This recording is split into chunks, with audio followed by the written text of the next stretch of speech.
안녕하십니까? 배팅 부동산 2024년 매수 기회는 용돈벌이 수준이다. 큰 거 바라면 망한다. 진행하도록 하겠습니다. 일단 크게 한번 보겠습니다.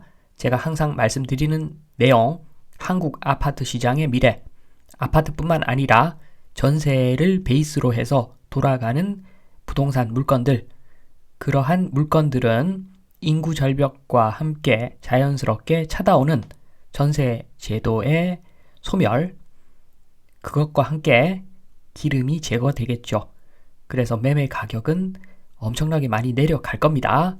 한 방에 내려갈 수도 있겠지만 좀 희박하다고 봅니다. 그렇게 될 확률은. 그 이유를 좀 설명을 드리면, 일단은 향후 아파트 가격부터 보겠습니다. 동가치 하락 미반영하면은 계속 아파트 가격은 내려갈 겁니다. 앞서 말씀드렸던 전세 제도 플러스 인구 절벽, 요 두 개가 합쳐져 가지고 폭발적인 하락 요인이 되는 거죠. 그거 말고도 많습니다. 임대소득세, 과세를 하게 되면은 종소세가 무섭죠. 다주택자들이 줄어드는 시장 여건으로 변하고 있습니다. 그리고 보유세는 점진적으로 상승할 겁니다. 지금 현재 대한민국 보유세는 전 세계적으로 굉장히 낮은 수준입니다. 비정상은 정상으로 변경되는 거죠. 그리고 아파트 내수 경제의 한계점, 지금 이미 한계점까지 온 것 같습니다. 그리고 미래 가치를 보더라도 자율주행 플러스 메타버스 플러스 주거 선진화, 이렇게 되면은 아파트가 힘을 쓸 수가 없겠죠. 아파트 가격은 하향이 맞습니다. 하향. 내려가는 것은 기정사실인데, 그런데 폭락은 없을 것 같습니다. 최악의 그래프죠. 스물스물 내려가는 그래프가 최악의 그래프인데, 이것은 일단 현재 아파트 신화 깨지는데 최소 30년은 걸릴 것 같습니다. 전 국민들, 특히 노인들 많죠. 대부분이 아파트를 너무 좋아합니다.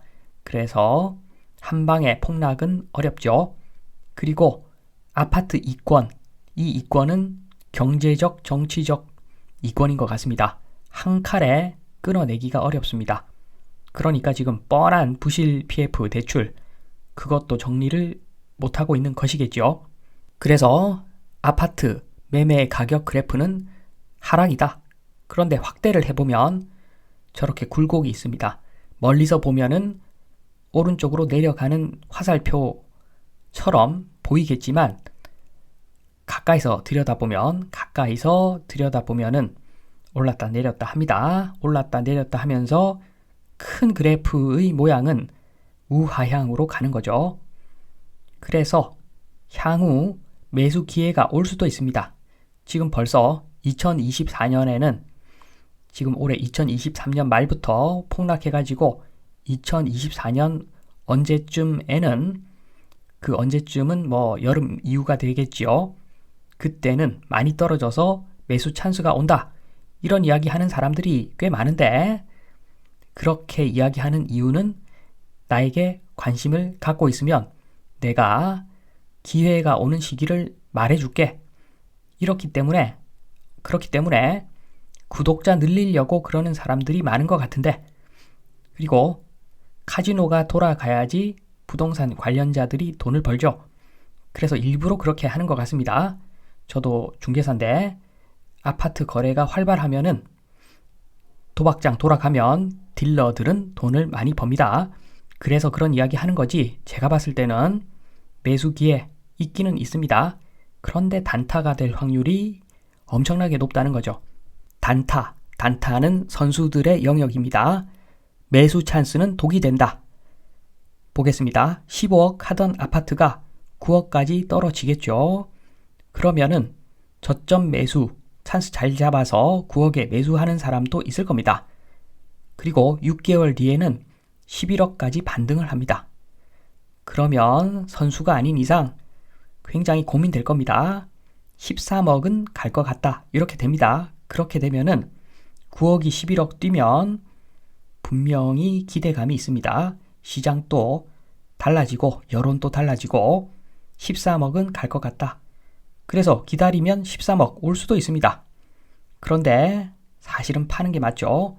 13억은 갈 것 같고, 그리고 6개월 지나서 지금 팔면은 2억의 양도세 폭탄 내고 나면은 몇 천만 원 밖에 이익이 남지 않더라. 그러면은 고민되죠. 고민이 됩니다. 누구나 고민이 됩니다. 그런데 그래프 보시면 아시겠지만 단타를 해야 되는데 단타 시기를 놓치면 비자발적으로 장기 투자 물리고, 속된 말로 물리고 나서 비자발적 장기 투자가 될 확률이 굉장히 높습니다. 그래서 저는 차라리 매수 그냥 하지 말고 그냥 아파트 시장에서 당분간 빠져 있어라, 이런 이야기를 저는 드리고 싶습니다. 그래서 단타 시장 우하향하기 때문에 단타 시장은 피하고 기준을 잡고 부동산 투자를 하면은 될 것 같습니다. 요거는 제가 강력 추천입니다. 기준을 잡고 투자를 하는 거. 기준은 이런 식이죠. 사람마다 다르겠지만 인서울의 4.5% 이상 임대 수익률 나오는 부동산이면 나는 매수하겠다. 이렇게 기준을 딱 잡으면 됩니다. 이렇게 기준 잡으면 그런 부동산이 안 보일 수가 있겠죠. 눈을 씻고 쳐다봐도 없습니다. 그러면 상관없죠. 지금 4.5% 이상 수익 나는 금융자산은 많습니다. 그쪽으로 가면 됩니다. 억지로 기준에 맞지도 않는데 억지로 내가 부동산을 살 필요는 없습니다. 실거주가 아니라면. 그래서 이렇게 기준을 잡고 매수를 기준에 맞는 물건을 매수하면은 안심이죠. 일단 안심입니다.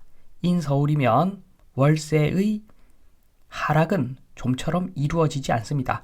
물론 월세의 상승도 잘 나타나지 않습니다. 건물이 감가상각 노후화가 되니까 월세 상승도 잘 없지만 하락은 더 없다는 거죠. 월세는 급등급락이 잘 없습니다. 전세와 무관하기 때문에. 그러면 안심이죠. 일단 내가 매수한 가격 대비 4.5% 임대 수익률이 나오면 내려도 어차피 나는 보유한다. 올라도 어차피 나는 보유한다. 최소한 본전은 갑니다. 그리고 많이 오르면 매도도 한번 검토해 볼 수도 있는 거고, 절대 실패가 없는 기준 잡고 투자하기, 요걸 하자 말씀드리면서 이만 마치겠습니다. 감사합니다.